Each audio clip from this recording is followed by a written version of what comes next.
Ovchi pichoqni qirrasi yuqoriga qaratib, qorga ko'mdi.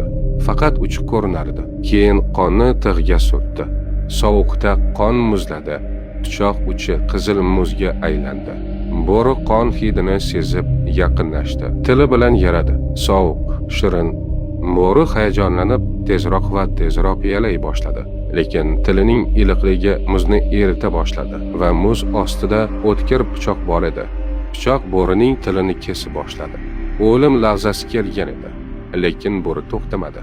Sovuq allaqachon uning asablarini qaraqlashtirgan edi. Og'riqni sezmadi, faqat og'ziga to'layotgan iliq, sho'r suyuqlikni sezdi. Cheksiz qon manbasi deb o'yladi.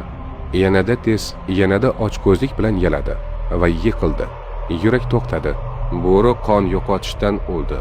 Lekin tatib ko'rayotgan qon o'ziniki ekanligini anglamadi. Psixologiyada bu muz pichoq effekti deyiladi.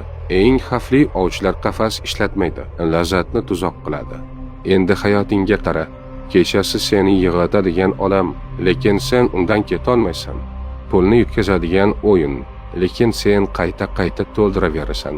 To'la befoyda kontent ilovalar va barmoqlarin to'xtamaydi. Rohatlanyapman deb o'ylaysan. Aslida hayotingni asta sarflayapsan. Eng qo'rqinchli narsa og'riq emas. Eng qo'rqinchlisi og'riqqa ko'nikish, zararni odatiy deb qabul qilish, arzon stimulyatsiyani baxt deb adashtirish.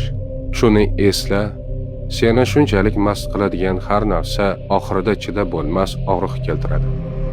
Pichoqni hoziroq tashla.